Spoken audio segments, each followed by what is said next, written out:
오늘 우리가 함께 나누실 하나님이 귀하신 말씀은 요한복음 1장 6절부터 8절 말씀입니다. 6, 7, 8절 저희 함께 한 목소리로 읽도록 하겠습니다. 하나님께로부터 보내심을 받은 사람이 있으니 그가 증언하러 왔으니 곧 빛에 대하여 증언하고 모든 사람이 자기로 말미암아 믿게 하려 함이라. 그는 이 빛이 아니요 이 빛에 대하여 증언하러 온 자라. 아멘. 8절까지 말씀입니다. 요한복음 저자인 사도 요한은 예수님이 십자가에 처형당할 때에도 다른 제자들이 다 피해 도망갔지만 처형장까지 따라가서 예수님이 생시에 말씀하시던 주님의 죽음을 그렇게 목격한 참된 그런 제자였습니다. 그래서 그는 주님과 함께하며 사랑받고 그리고 사랑하던 주님의 십자가의 죽으심과 부활과 승천하심을 이제 목격하고 산 증인이 되었던 것이죠. 사도 요한 그분이 요한복음을 기록한 목적은 예수님이 성육신하신 하나님의 아들이심을 믿는 자에게 영생이 주어진다. 그러한 사실을 전하기 위해서라고 말하고 있습니다. 요한복음 20장 31절 말씀에 보면 너희로 예수께서 하나님의 아들이심을 믿게 하려 하며 또 너희로 믿고 그 이름을 힘입어 생명을 얻게 하려 함이니라 이렇게 밝히고 있습니다. 요한은 예수님이 하나님의 아들이신 것을 증거해서 사람들이 믿고 구원을 얻게 하려고 이 책인 요한복음을 쓴 것이다 라고 말하고 있습니다. 우리가 믿는 예수님이 누구신가 라는 질문을 좀 던져봐야 합니다. 예수님이 정말로 하나님의 아들이신가? 어떻게 하나님이 인간이 되어서 이 땅에 오실 수 있었을까? 요한복음 3장 16절 말씀에 하나님이 세상을 이처럼 사랑하사 독생자를 주셨으니 이는 그를 믿는 자마다 영생을 멸망하지 아니하고 영생을 얻게 하려 하심이라. 이렇게 말씀하고 있는데요. 이것이 요한복음을 기록한 또 목적이고 성경을 기록한 목적이라는 것입니다. 성경의 초점은 바로 예수님께서 하나님의 아들이냐 아니냐라는 거예요. 그가 하나님의 아들이시면 분명히 우리 주님은 우리의 구원자이십니다. 하나님의 아들이 아니라 우리와 같은 사람이었다면 그는 아무리 훌륭하고 인격이 뛰어났다 해도 우리의 구원자가 될 수 없었다는 것이죠. 여기 1장 1절부터 진행되는 말씀에는 어제도 목사님 말씀해 주셨지만 엄청난 사실들이 담겨 있어요. 여기 뭐라고 말씀하세요? 그는 말씀이라고 하고 그는 생명이라고 하고 그는 빛이다 이렇게 말씀하고 있습니다. 사람을 구원할 수 있는 사람은 사람이 아니라는 거죠. 사람은 사람을 구원할 수 없고 물에 빠진 자가 물에 빠진 자를 구원할 수가 없어요. 그래서 죄인이 죄인을 구원할 수 없습니다. 또 사람보다 더 초월적인 인간 이상의 어떤 존재여야 구원할 수가 있다는 것이죠. 죽을 존재가 죽을 존재를 어떻게 구원할 수가 있겠습니까? 죽어가는 사람을 구원할 수 있는 사람은 죽지 않는 사람이어야 되고 죄인이 아닌 사람이 죄인을 구원할 수 있어야 한다는 거예요. 인간을 초월하신 존재이신데도 인간이시라고 말씀하시는 분이 바로 예수님이시죠. 그래서 하나님은 어떤 분이신가 우리가 보면 말씀으로 존재하시는 분이시다라는 거예요. 1절 말씀에 태초에 말씀이 계시니라 이 말씀이 곧 하나님이시니라 이렇게 말씀하시잖아요. 그러니까 하나님이 말씀이시고 말씀이 하나님이시다라고 이렇게 말씀하고 있는 것입니다. 우리가 여러분 하나님의 실체를 보셨습니까? 하나님을 정말로 우리와 같은 형상이라고 말씀하셨는데 여러분 하나님 진짜로 보셨나요? 보신 분은 아마 아무도 없을 거예요. 아무도 하나님을 본 사람이 없어요. 그런데 우리는 하나님을 계신 것 같이 믿습니다. 본 것 같이 또한 우리가 믿습니다. 그러나 우리는 때로 하나님을 자기의 상상 속에서 그려오는 하나님 그런 하나님을 생각하고 믿는 것은 아닌가 모르겠습니다. 여기 성경은 태초에 말씀에 계시다. 우리 지나온 말씀에 보면 1절에 말씀하고 계시죠. 그러니까 하나님이 말씀이라고 우리에게 알려주고 계신 거예요. 하나님은 우리가 생각하는 막연한 그런 신비스러운 존재가 아니라 하나님을 어떻게 우리가 설명할 수가 있겠습니까? 설명할 수도 없어요. 그래서 전도하다 보면 당신이 하나님을 봤느냐? 있으면 보여줘라. 그러면 내가 믿겠다. 이렇게 말하는 것을 성도님들도 들어보셨을 것입니다. 우리도 보지 못한 하나님을 어떻게 그들에게 만나게 해줄 수 있겠어요? 우리가 형상으로는 보지 못했지만 확실하게 우리에게 보여주신 말씀이 곧 하나님이신 것입니다. 말씀이라고 하는 것은 로고스라고 하는데 진리 또는 이성이라고 하지만 헬라 시대 때는 신적 존재를 설명할 때에 쓰여졌던 그런 단어였다고 합니다. 그래서 요한이 말씀을 로고스라고 표현하고 있습니다. 영원 전부터 존재했던 말씀이라고 하는 것이죠.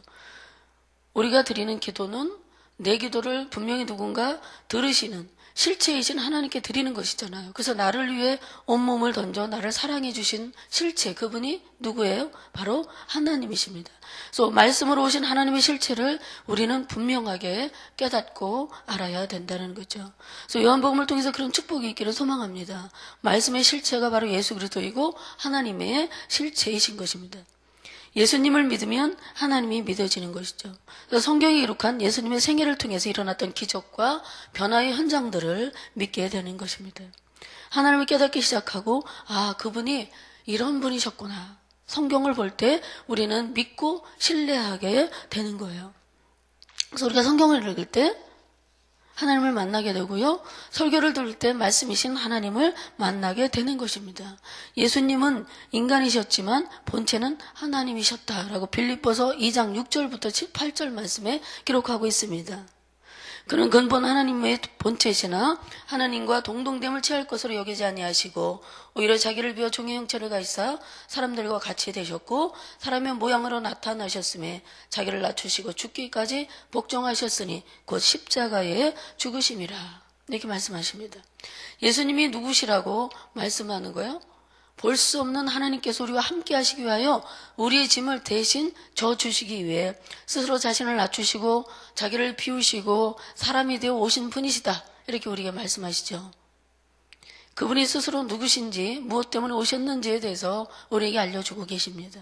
하나님은 사랑으로 오셔서 자신을 포기하셨어요. 하나님이 하나님 자신을 포기하신 거예요.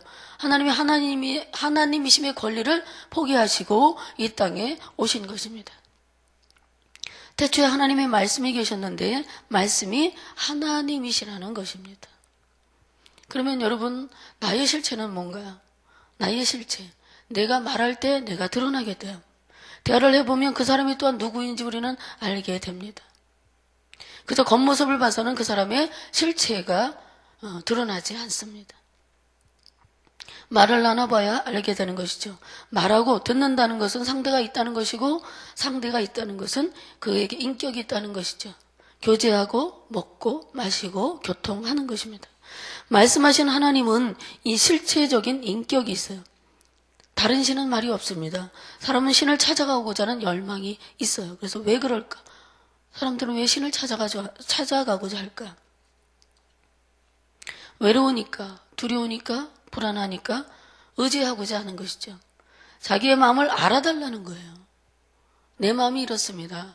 그러면서 신을 찾아가서 자기의 고백을 드리고 의지하고자 하고 불안을 없애고자 하는 것이 사람들이죠. 그래서 사람들은 목석을 찾아가고 형상으로만 새겨진 우상을 찾아가서 절을 하고 빌고 자기 자신을 맡기려고 하지만 응답이 없습니다. 생명이 없는 것이기 때문에 외로움을 달래줄 수도 없고 불안을 잠재워줄 수도 없어요. 마음을 알아주지도 못해요. 말씀하시는 하나님만이 응답해 주시고 우리의 모든 삶의 염려와 불안과 두려움에서 벗어나게 해주시는 줄로 믿습니다. 죽은 자는 말이 없습니다. 그래서 사람들은 그것을 의지하고자 하나님의 존재를 찾지 못하고 알지 못하니까 달마도사라는 막 이런 그림을 그려서 족자를 집에다 사업장에다 걸어놓고 그들이 자기 자신들을 보호해주고 지켜주고 복을 줄 것 같은 마음으로 그것들을 의지하고 있는 것을 볼 수 있습니다. 하나님은 살아계십니다. 인격이십니다. 말씀이시라는 실체이신 거예요. 그래서 우리는 어떻게 하나님을 느끼고 알게 되느냐? 말씀을 들을 때 변화가 오고 말씀을 들을 때 마음이 뜨거워지고 말씀을 들을 때 내가 누구고 하나님이 누구신가를 분명하게 알게 되는 것입니다. 내가 무엇을 해야 되고 이 땅에 왜 왔고 왜 존재하며 무엇을 하지 말아야 하는지도 말씀을 통해서 우리는 깨닫게 되는 것이죠. 말씀이 바로 하나님이시기 때문입니다. 그 말씀 안에 생명이 있고 생명은 살아있다는 것이죠. 우리가 예수님께서 영원 전부터 하나님과 함께 계셨음을 확증할 수 있습니다. 예수님께서 하나님 안에 계시고 하나님께서 예수 그리스도 안에 계심을 믿어야만 하는 것이죠. 그리스도 안에 생명이 있다고 하셨습니다. 생명은 사람에게 있어서 가장 중요한 재산입니다. 무엇과도 바꿀 수가 없는 거예요. 그 생명을 잃는다는 것은 굉장히 비극인 것입니다. 요한은 이에 대해서 다음과 같이 사실을 확증해주고 있어요. 생명이 그리스도 안에 있다는 것은 즉 인간의 영적, 육체적 생명이 그분으로부터 왔다는 것입니다. 예수님께서 피조물들에게 생명을 부여하셨던 능력을 지니고 계셨다는 의미이기도 하지만 생명이란 예수 그리스도의 대속적 죽으심에 근거한 구원, 곧 영생의 축복을 의미하는 것이라고 할 수 있을 것입니다. 그러므로 그리스도 안에 생명이 있었다라는 말은 누구든지 그분을 믿기만 하면 참된 생명을 얻을 수 있다는 것이 이미 기존 사실이다. 그런 뜻으로 우리가 이해할 수 있을 거예요. 그렇습니다. 예수 안에 생명이 있습니다. 생명의 주인이 바로 예수 그리스도이십니다. 이 생명은 사람들의 빛이다 라고 또 요한 말씀하고 있습니다. 말씀이신 예수 안에 생명이 있고 이 생명이 빛으로서 존재하신다는 거죠. 다시 말하면 예수 그리스도가 빛이라는 말씀입니다. 이 빛 대신 예수님이 말씀이신데 말씀이 육신을 입고 이 땅에 오셨어요. 그런데 어떤 사람들 그 빛을 받아들이고 어떤 사람은 거부하고 있습니다. 사람들의 속성이 그렇지 않나요? 밝은 것보다는 적당히 어두운 것을 좋아합니다. 그래서 삶이 어두워지게 되는 거예요. 뿐만 아니라 정신이 어둡고 마음이 어두워집니다. 그래서 성경 말씀에는 어둠의 자식이라고 책망하고 예수님께서 책망했습니다. 이처럼 빛은 중요한 역할을 했죠. 그러나 빛이 없으면 온갖 부정적인 것들이 또 자라나게 됩니다. 믿음이 무엇인가요? 바로 이 빛으로 오신 생명이신 예수 그리스도를 우리가 받아들이는 거예요. 이 빛은 바로 진리시고 사랑이시고 길이시고 생명의 구원이 되십니다. 사도 요한은 오늘 읽은 본문에서 세례 요한을 이 빛에 대해서 하나님의 보내심을 받고 증거하러 온 자라 이렇게 소개하고 있잖아요. 영원한 말씀과 더불어 한 사람이 이제 역사의 무대에 등장하는 것을 보게 됩니다. 그러나 하나님으로부터 보내심을 받은 사람이라는 사실이 세례 요한의 존재 의미의 핵심인 거예요. 제 속한 백성들은 너무도 깊은 어둠에 빠져 있어서 무엇이 빛인가를 모르기 때문에 그 빛이 누구인가를 알려줄 어떤 사람이 필요했습니다. 그래서 그가 보내심을 받은 목표는 바로 모든 사람이 예수님을 믿게 하려 함에 있었던 것이죠. 어둠 가운데 있는 자들로 하여금 빛으로 오신 주님이 누구신가를 증언하는 것이 그를 보내신 하나님의 목적이었습니다.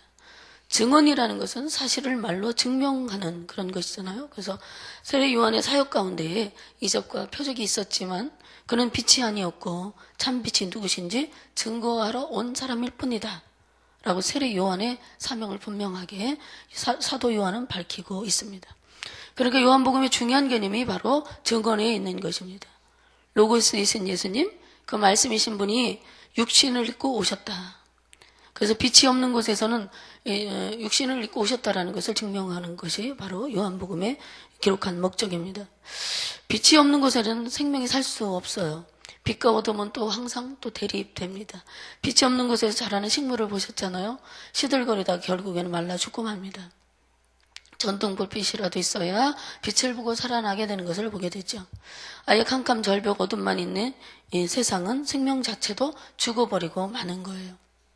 햇빛이 얼마나 고마운지 몰라요. 해가 없는 날은 굉장히 더 춥잖아요. 해가 뜨면 또 훨씬 더 따뜻하고 살만하게 되는 것처럼 해는 그리고 빛은 우리에게 생명과 같은 것입니다. 제가 작년까지 사택 1층에 살았었습니다. 건물들로 이렇게 가려져서 집에 빛이 안 들어왔어요. 그래서 1년 내내 불을 켜고 그래 살아야 했는데요. 빛이 없으니까 수년 동안 살다 보니까 우울하기도 하고 답답하기도 하고 그래서 환경이라는 것이 굉장히 중요해요. 그래서 이제 식물을 가져다 놓아도 일주일이면 시들시들해 버립니다.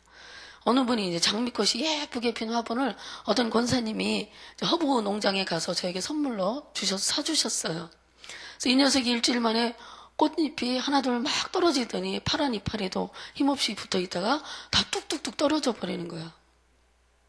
물을 잘 주고 공기를 접하게 해줘도요. 빛을 받지 못하니까 시들거리다가 정성을 다했음에도 불구하고 결국은 죽어버리고 말다.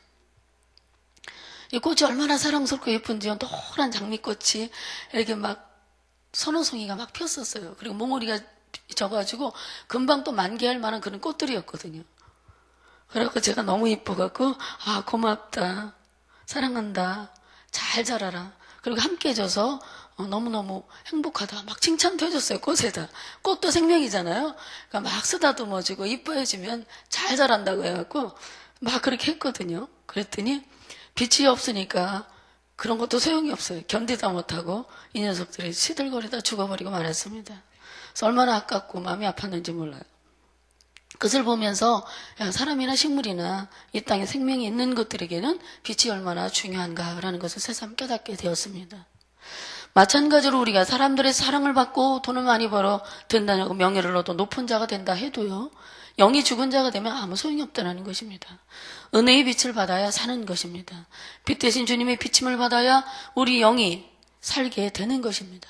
내가 그리스도를 믿고 주 안에 생명이 있음을 깨닫게 된 것에 대해 정말로 감사할 수 있어야 되겠다라는 생각을 하며 하나님 앞에 다시 한번 내 마음을 결단하는 그런 시간이 되었습니다. 왜 그럴까? 그 같은 진리를 알게 하신 이는 혈육이 아니요 하늘에 계신 하나님이시기 때문입니다. 예수님은 빛으로 오셨습니다. 그 예수님을 영접하고 그분 안에 거하면 우리 삶이 밝아집니다. 세상을 보는 눈도 밝아지고 어둡고 답답하게만 했던 미래도 환해지는 것을 깨닫게 되는 것이죠.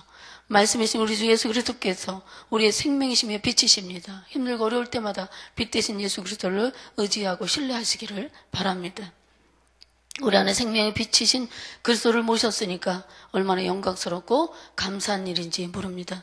말씀을 묵상하며 주님과 교제하며 하나님을 더 깊이 알아가는데 머무는 것이 아니라 내가 만난 주님을 증거하는 성도로 훈련되고 준비되어서 하나님께서 우리를 보내신 목적대로 살아갈 수 있기를 간절히 소망합니다. 말씀을 마치며 기도하겠습니다. 살아계신 주님 하나님께서 말씀이며 참빛이며 생명이심을 믿습니다. 우리가 하나님을 알 때 분명히 알게 해 주옵소서. 하나님 분명히 내 기도를 들으시는 분이심을 믿습니다.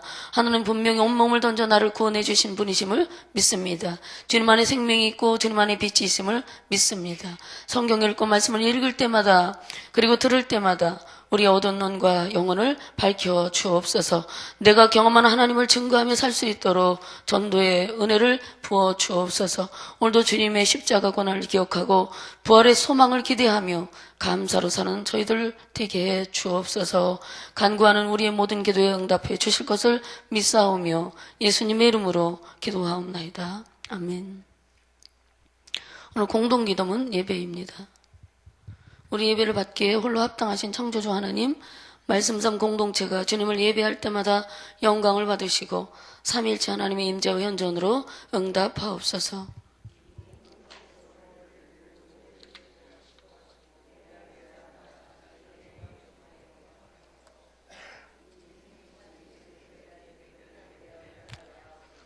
교회에 함께 모여 우러르는 공예배의 거룩한 감동을 세상에 흩어져 섬기고 나누는 삶의 예배로 살게 하옵소서. 아멘.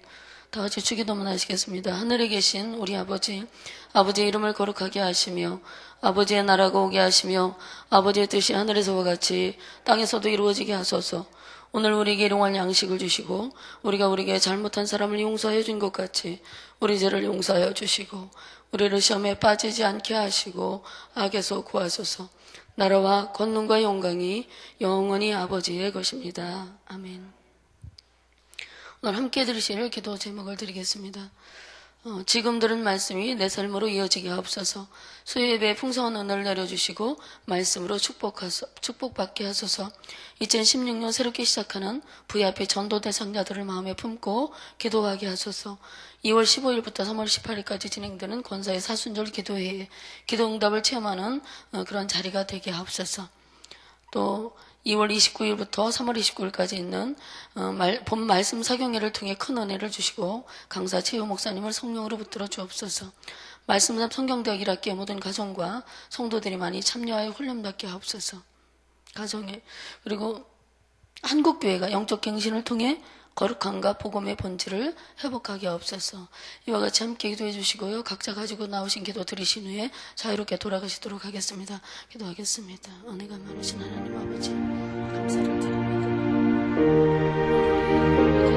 예지요.